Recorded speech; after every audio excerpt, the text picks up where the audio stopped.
পালন করার জন্য ঋষভদেব তার এক একটি গুণের জন্য 9 জন করে ছেলেকে বাঁচলেন।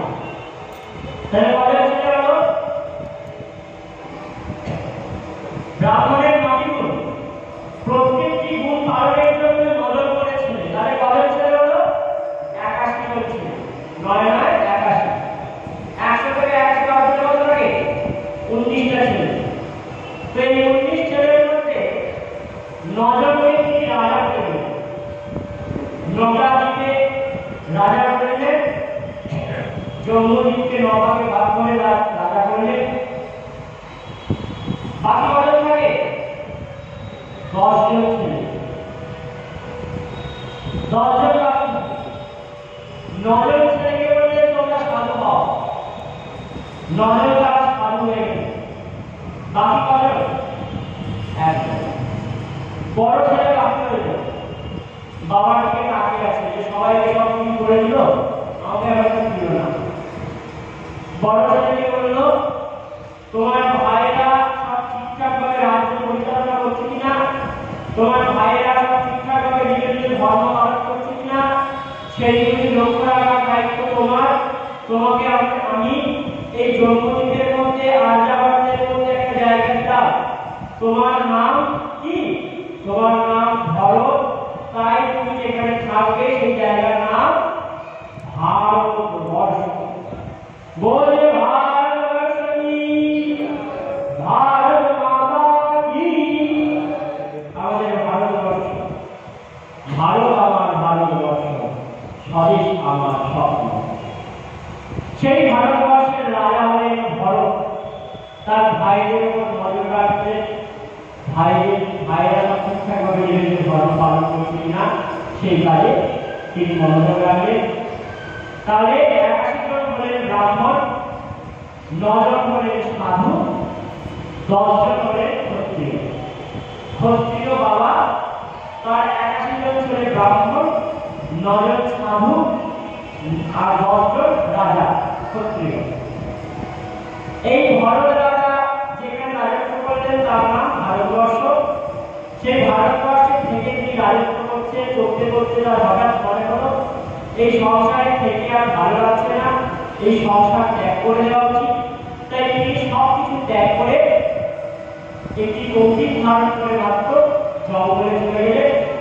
তিনি গণ্ডকী নদীর তীরে, যেখানে শালগ্রাম শিলার জন্ম, সেই পুরস্ত এবং ব্রহ্মপুরের আশ্রমের কাছে গণ্ডকী নদীর তীরে জঙ্গলে বসে ওঙ্কার মন্ত্র, প্রণব মন্ত্র জপ করা আরম্ভ করলেন। প্রণব জপ করতে আরম্ভ করলে বহুদিন ধরে জপ করে, খাওয়া দাওয়া ভুলে যান, সব সময় ভজনে লীন হয়ে থাকে, সর্বদা অত্যন্ত আনন্দে মগ্ন হয়ে থাকে। হঠাৎ একদিন কি হলো, ভরত রাজা চান করতে গেছে গণ্ডকী নদীতে। স্নান করতে গিয়ে দেখতে পেলেন একটা গর্ভবতী হরিণ জল থেকে এসেছে গণ্ডকী নদীর এক পাশে। দূর থেকে দেখতে পেলেন একটি সিংহ ছুটে ছুটে আসছে হরিণীকে খাবে বলে। হরিণী ভয় পেয়ে গিয়ে জলের মধ্যে ঝাঁপ দিলেন। ভয়ে পড়ে সেই হরিণীর গর্ভ থেকে প্রসব হলো একটি ছোট্ট হরিণ শাবকের, হরিণ শিশু। যখন হরিণ শাবকের জন্ম হলো, ওই মা হরিণীর মৃত্যু হলো। ছোট্ট হরিণ শাবক গণ্ডকী নদীর স্রোতে ভেসে ভেসে যাচ্ছে, জ্ঞান হারিয়েছে। ভরত স্নান করতে এসে সূর্য প্রণাম করবে এমন সময় যখন এরকম পরিস্থিতি দেখতে পেয়েছেন, ভরতের কি করা উচিত ছিল? যেটা করা উচিত ছিল তাই করেছিল। বাজানো উচিত ছিল এই মাঝে নদী ঝাঁপ দিলেন, তুলে নিয়ে সেই হরিণের শাবককে, হরিণ শিশুকে কোমল পাতার মধ্যে রাখলেন। গাছের পাতার মধ্যে ভালো বেশ নরম নরম পাতা, সেই পাতার মধ্যে রেখে একটু গরম সেঁক দিলেন, একটু দুধ খাইয়ে দিলেন, একটু ফল খাইয়ে দিলেন। এইভাবে হরিণ শাবকের সেবা করেন। হরিণ শাবকের সেবা করতে করতে আস্তে আস্তে ভজন কমে আর হরিণের প্রতি মোহ বাড়ে। আস্তে আস্তে জপ করে, জপ করতে করতে মনে হয় ওই হরিণ শাবককে কোনো নেকড়ে খেয়ে গেল তো, কোথায় গেল? ভরত রাজা জপ করে, জপ করতে করতে হঠাৎ করে হরিণের বাচ্চা সে কোলে শুয়ে পড়ে, কখনো কাঁধে উঠে পড়ে, কখনো কাঁধে উঠে পড়ে, কখনো কোলে চলে পড়ে। আর তখন কেবল বাচ্চা ছেলে যদি আমাদের কোলে এসে বসে তাকে আদর করে না, ভরত রাজা তাকে বসে জপ ছেড়ে দিয়ে আদর আরম্ভ করে। আস্তে আস্তে ভজন কবে হরিণ শাবকের প্রতি মোহ বাড়ে। যে ভরত রাজ্য ত্যাগ করে এসেছে, যে ভরত সবকিছু ত্যাগ করে দিয়েছে, সেই ভরত এখন হরিণ শাবককে পেয়ে ভজনটাও ভুলে গেছে। একেই বলে মায়া। জঙ্গলে গেলেও মায়া ছাড়ে না। আপনি ভাবতেন জঙ্গলে গিয়ে একা থাকবো, মায়া থাকবো না, হয় না। সব ছেলেদের, রাজত্ব ছেলেদের, শ্রীপুত্র ছেলেদের একটা সামান্য হরিণ শাবকের মনে জড়িত হয়েছে। আস্তে আস্তে ভরত রাজার মৃত্যু সময় উপস্থিত। মৃত্যু রায়ের চিন্তা হচ্ছে আমি মারা গেলে হরিণ শাবককে খাওয়া থেকে, ওই বাচ্চা হরিণ এখন ঠিকঠাক করে চলতে শিখে না, ওকে খাওয়া থেকে, স্নান করা থেকে, যদি কোনো নেকড়ের উৎপাত হয়, নেকড়ে এসে যদি খেয়ে নেয়, এইসব চিন্তা করতে করতে করতে করতে ভরত রাজার মৃত্যু হল। অল্পকালে যে চিন্তা করতে করতে মারা যায় সেই জন্ম পায়। গীতায় ভগবান বলছে জব জব পাপী সর্বভাব ত্যক্তে তন্ত্রকালে তম তদ্বৈতি কৌন্তেয় সদা তদ্ভাব ভাবিতা। যে যে ভাবনা করতে করতে দেহত্যাগ করে সে সেই ভাব প্রাপ্ত হয়। আর অন্তকালে চ মামেয় সর্বভূতাকালে জব প্রয়াতি সমভাবং যাতি নন্তত্ব সংশয়। অন্তকালে যে আমার চিন্তা করে দেহত্যাগ করে সে আমাকেই পায়। তাই হরিণের চিন্তা করতে করতে দেহত্যাগ করলেন রাজা ভরত। জন্মালে কি হয়ে? হরিণ হয়ে। কোথায় জন্মালে? যে গণ্ডকী নদী থেকে হরিণকে উদ্ধার করেছিলেন, সেই গণ্ডকী নদীর তীরে এক পর্বত ছিল। সেই পর্বতের উপর জন্ম হল ভরত রাজা হরিণ। প্রশ্ন আসে ভারতের এই পতন কেন? তিনি তো ভক্ত, তিনি ভগবানের ভক্ত, ভগবানের জন্য সব ত্যাগ করে দিতে চান। ভরতকে ভগবান বাঁচাতে পারলেন না। তিনি মায়াকে বলছে মায়াকে চলে যাওয়া হবে, এরকম করে সাধুদেরকে কাকে করতে পারলেন না। উত্তরে বলছে ধরুন আপনি একটা পাহাড়ের চূড়ায় দাঁড়িয়ে আছেন, সেখান থেকে দেখতে পাচ্ছেন তার থেকে একটা উঁচু পাহাড়ের চূড়া, তার উপর আপনি উঠবেন, পাহাড় থেকে নামতে যায়। নিচু পাহাড় থেকে উঁচু পাহাড়ে নামতে যায়, কি করতে হয়? পাহাড় থেকে নামতে হয়, আবার উঁচুটায় উঠতে হয়। তাই যদি বেশি উঁচুতে উঠতে হয় তাহলে আমাদেরকে প্রথমে নামতে হবে। দেখে সীতা যখন শিকার করার জন্য যায় তার আগে একবার পেছনে দিকে বডিকে স্ট্রেচ করে, স্ট্রেচ করার পর তারপরে সামনে ঝাঁপ মারে। কেন? ওঠার জন্য প্রথমে নামতে হয়, না নামলে ওঠা যায় না। তাই ভরত রাজা আরো বড় প্রাপ্তি করলেন, তাই তার এই পতন। ভগবান বলছেন নমে ভক্ত পরমেশ্বরী, আমার ভক্তের কখনো বিনাশ হয় না। জন্মালে পাহাড়ের উপর কিন্তু নেমে এলে ওই গণ্ডকী নদীতে, যেখানে সালগ্রাম শিলা পাওয়া যায়, যেখানে সালগ্রাম শিলা পাওয়া যায়।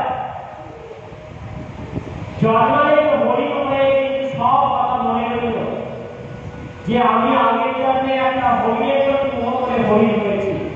তাই কারোর সঙ্গে কথা বলে না, একা থাকে, নরম ঘাস পর্যন্ত খান না। কেন? কারণ নরম ঘাস পেলে যদি ঘাসের প্রতি মোহ হয়ে যায় তাহলে আর আমার এই জন্মে ওই ঘাসের চিন্তা করতে করতে আমার ঘাস খাওয়াতে হয়। তাই নরম ঘাসে খান না। কি খেয়ে পাবে?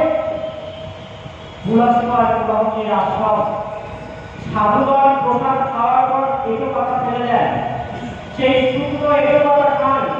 সাধু উচ্ছিষ্ট অমৃত প্রসাদ পান করে খান।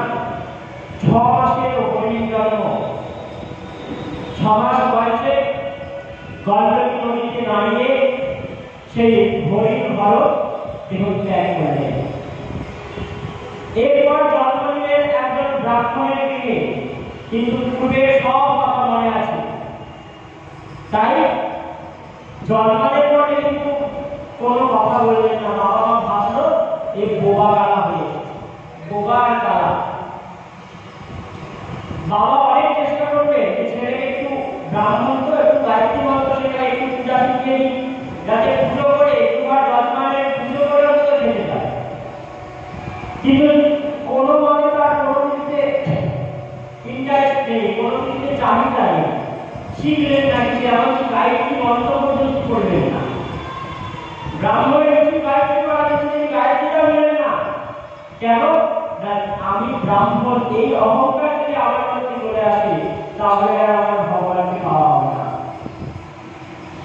বাবা মারা গেল, সব ভাইরা এবং বৌদিরা কি করে?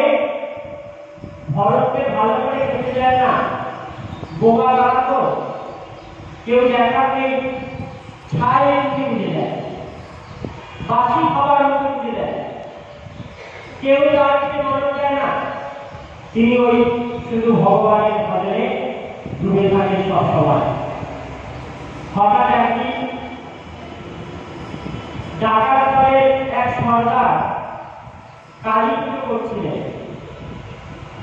জয় মা, আজ আমরা নরবলি দিয়ে কালী পুজো করবো, অনেকদিন ভালো ডাকাত হয়নি, মা আমাদের, অম্মা আমাদের চণ্ডী চেয়েছে আজকে নরবলি চাই, নরমাংস চাই, নররক্ত চাই।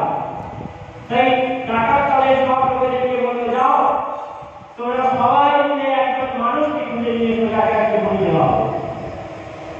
ডাকাতের একজনকে ধরে আনলেন, তো ডাকাতরা ঘুমিয়ে পড়তে সে পালিয়ে গেছে। এখন তাকে বলি দেওয়া হবে, তখন দেখতে পাচ্ছে ঘুরে বসে আছে ভরত, জড় ভরত, কিছু বলে না। ওই যায়, ওই লোকের খোঁজার কোনো লোক নেই, ওই লোকটা মারা গেল, কথা জিজ্ঞাসা করে ধরে আসে।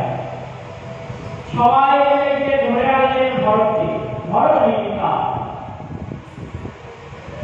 বলি আগে দেখবেন মাথাকেও ভালো করে খাওয়ানো, সেরকম ভরতকেও ভালো মন্দ খাওয়ানো হলো অনেক কিছু। একদম পেট ভরে স্নান করিয়ে খাইয়ে, এতদিন তো ভরত স্নান পর্যন্ত করেনি, এবার আজকে বেশ মায়ের কৃপায় চানো হয়ে গেল, আর ভালো মন্দ খাওয়া উঠে গেল। খাওয়া উঠে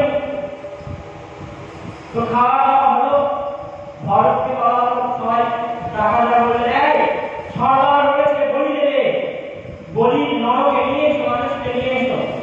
হাড়ি কাটে জড়ভরতের মাথাটা গড়িয়েছে। খড়গ বলেছেন জয় মা বলে বলি দেবেন বলে, মাথার উপর খড়গকে দিয়েছেন যিনি জল্লাদ বলি দেবেন। এমন সময় জড়ভরত নির্বিকার বসে আছেন, মাথা নিয়ে দাঁড়িয়ে আছেন।